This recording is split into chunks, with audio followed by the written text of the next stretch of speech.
Well, thank you for joining me as we continue our hop down the yellow brick road of memories. And well, even the yellow brick road has its ending. And yeah, this brings us up to the last album in our journey through the history of the G.D.E project.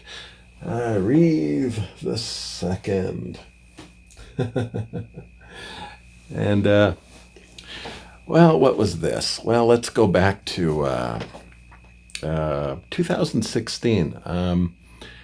I'm Things are starting to gradually improve. I'm coming to the end of. I'm doing the finishing touches on the Time of Madness movie, and my life, which was a little chaotic for a few years, probably about a 4 year period, where I decided to work on Time of Madness and wasn't really in a position to record new stuff. It was changing. Life was, well, my opinion of it, where things were kind of getting back to a state where I could get back to music and recording, which was cool. I had, after I'd finished Show Your Blood, I just thought, wow, I thought it would be the first of two, if not three albums. I already had the another one all sketched out and songs almost ready to go. I was, and even there are even points in time in 2012, 13, where I kind of was trying to get into record this follow up, but it just wasn't practical at the time. It just wasn't happening. So uh, so yeah, so that's what I wanted to do at this time. And of course, these songs are all written with Chad in mind. They had bass parts that I thought were good for his style. They had parts that I imagined him singing and belting out. So it really never occurred to me that I would ever do this follow up to Show Your Blood without Chad. And but sadly, around 2016, especially getting to the end of 2016, Chad was he was kind of his life was going south, unfortunately. Now he had helped me with some technical details on A Time of Madness. He helped me build a render farm for some of the graphics. He had even made an appearance in the movie. He helped out when we went to the frozen lake to shoot that part. And so so at that point, I really didn't. I just imagined by the end of the year we'd be getting back and kind of doing this band thing again the way it was intended to be with the angry punk songs, right? But Chad was he just really he, he was just, I don't know, he seemed that both mentally and physically there seemed to be something just shutting down in him, almost. Like he was having trouble holding onto a job at this time. He wasn't. There are many ways he just wasn't seemed to be able to maintain himself. I remember the person I was with at the time commenting when they saw Chad around this period that he looked frail, like and a little hunched, kind of like an old man would look, and he was very. He wasn't quite himself, and there was a lot of strange behavior as well. I mean, he had always, well,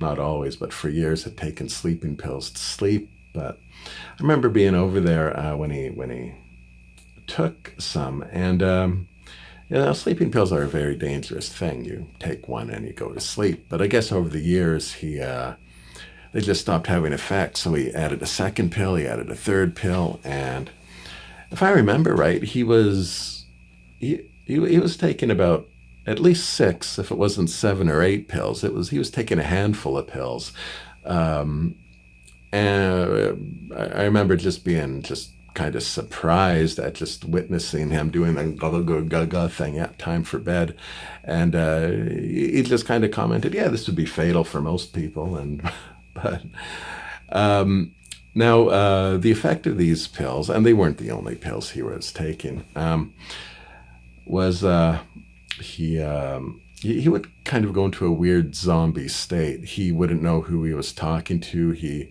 would kind of like go into a weird blackout state. And part of this was he would take these pills and he would get up and just do weird sleepwalking things.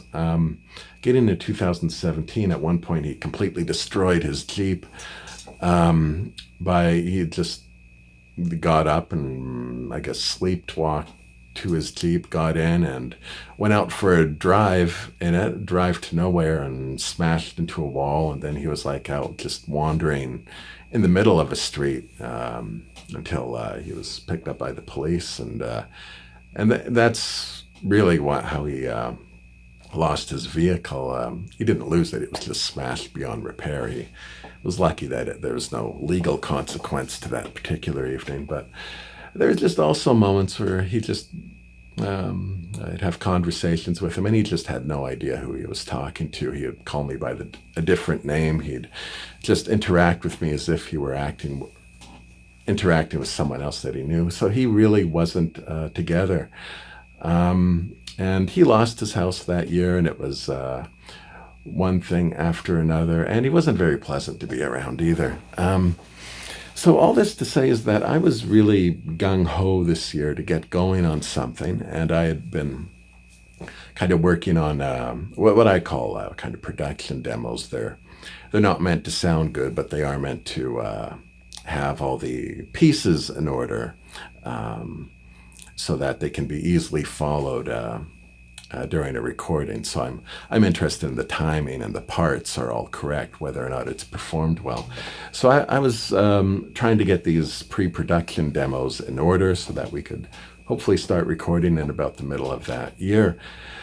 But I was just, I don't know, I didn't even really want to talk about it with him.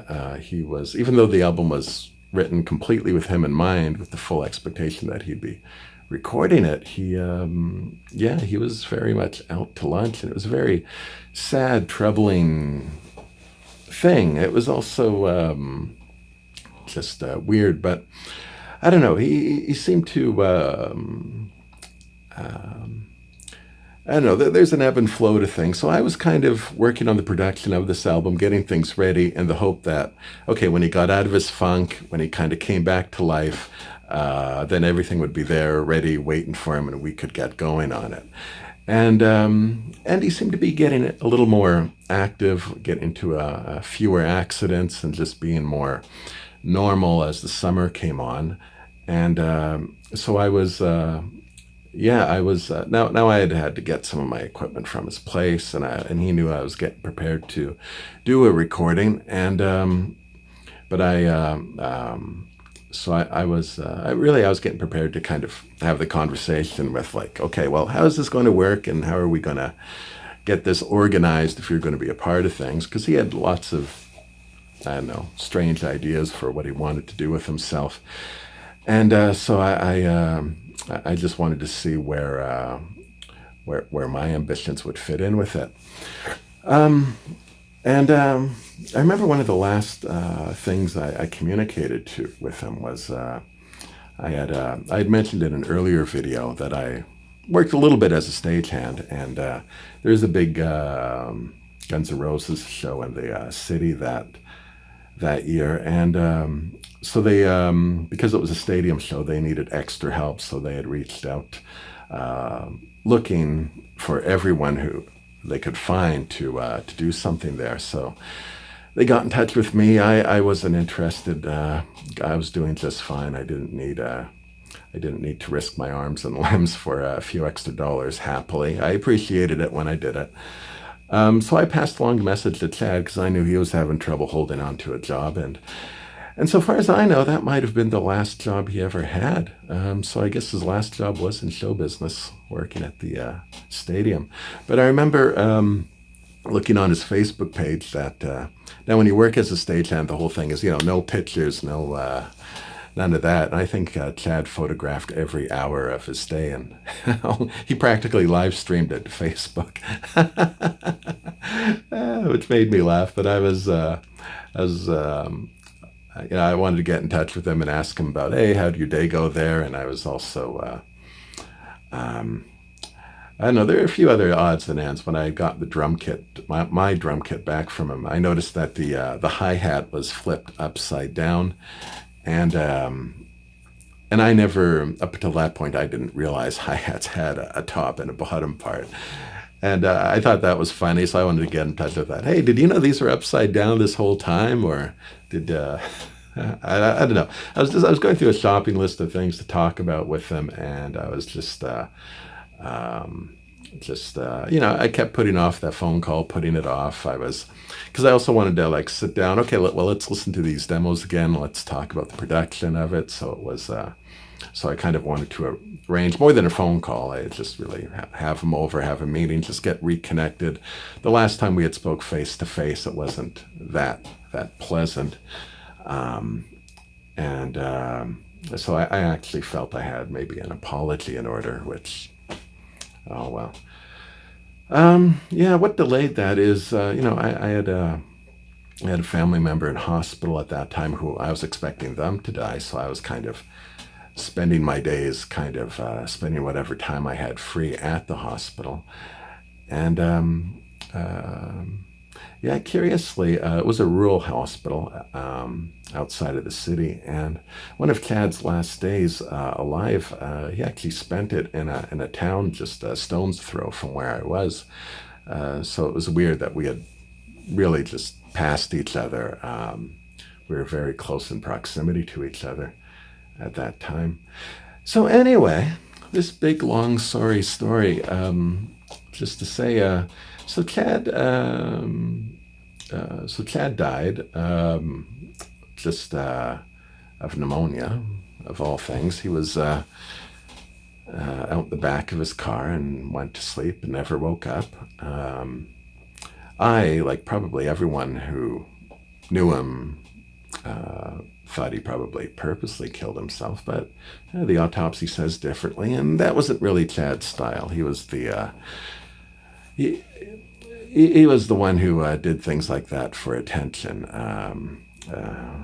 Ever since I knew him as a teenager, he was doing these very loud suicide attempts. But they're kind of like the kid who skins his knee, then walks around for 10 minutes looking for his mom, and then lies on the ground and starts crying for attention. I mean, there were always these well-timed events. And they were always, if there was no one around, then there was a flurry of phone calls to make sure everyone in the world knew what was going on. And that's how I always thought he would go. I just thought one day he'd just that it would be he'd just accidentally take it a bit too far, and that's what I assumed, and I think everyone assumed happened. But no, it actually just turned out to be pneumonia. Which is better. Which is, I don't know how, but it feels better that it was just something natural. Anyway, so getting back to this, he passed away, and my desire to make that old punk album. I remember sitting down and just kind of trying to resume work on the demos, but it was just kind of. I don't know, the spirit of it just wasn't with me. It just didn't want to, It was just, I don't know, it just didn't feel like it was, I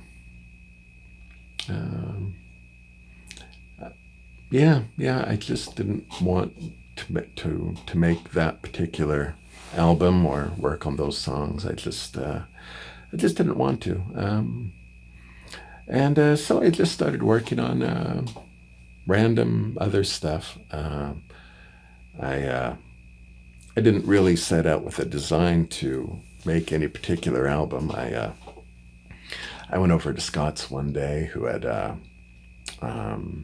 hope to talk to tomorrow, so maybe I'll talk more about this tomorrow. But we just sort of jammed a bit, and that sort of became a couple of songs. And then I thought, I started looking through my kind of collection of lost or forgotten songs, things that were written, but for whatever reason I never bothered to follow up on, just kind of random ideas that I developed, but just moved on to other things for whatever reason. And just kind of found a few songs and just kind of was working on them, and they're kind of a different attitude, which I thought was more similar to the first Wreathe album. And so after I got two or three songs down, which I wasn't doing with any design, I was just looking for things to work on and pass the time. And I thought, why not make an album of lost songs and make it Wreathe the Second. I don't know if it's that makes it a beginning or a new beginning or an end, but I thought, let's do that. So I Wreathe the Second. It was kind of a travel through the past, picking up stray songs that remaking them. And in a way, it was kind of the feeling was very consistent with the time. It was.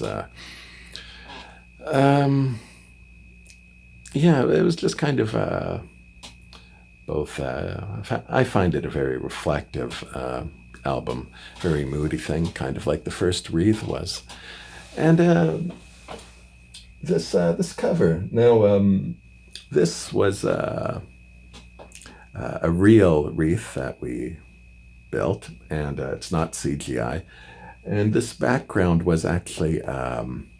A couple of weeks before Chad died, there was the big solar eclipse that happened throughout North America. Now, locally, it wasn't a total eclipse, but it was still a pretty impressive chunk of the sun. So, although you can't, it's tough to make out that this is an eclipse rather than just some clouds covering it. But this is my photograph of it of the day, and I remember while I was taking it, there was this old lady nearby who I guess she was being a sweetheart, because I was up there taking the pictures, and she started screaming at me, "Don't look at the sun! Don't look at the sun!" And I was just kind of like, just. So I took a few pictures, and I did perhaps look at it. I wasn't trying to stare at it, but I did notice it did kind of sting the eyes after. So. I think maybe it was good that she was there. Maybe I would have looked at it a little too much. So that was, maybe I did give myself a bit of an eye burn, even though I really just took very fleeting glances at it. So don't look at an eclipse. Don't look at it. And so that's kind of an eclipse, which just happened beforehand. And so Wreathe the Second, just wasn't a planned out thing. Just was something for the time and place. And maybe that's what all albums are, just a snapshot of a time and place. And so each one of these songs kind of has a bit of a story. They go back throughout the periods of the other albums. There's very little that was brand new. In fact, I think maybe the only thing that was written for this album might have been the last song, which was intended as a tribute to Chad. It was Breathe Part 2, so I thought Breathe would be a very appropriate premise for a tribute, the song we never agreed on. And so I could probably still hear him. That's not how he'd do it. And when he does his solo album, it'll be much better. It'll be the way it should be. Anyway, well, I invite you to come with me as I walk through this snapshot of that time and place. I don't think it's all gloomy. I think it'll be kind of fun. And yeah, we'll take this look at the final album for Rena G.D.E. I don't know if it'll be final forever, but final for now. And yeah, hey, thanks for coming by. Take care.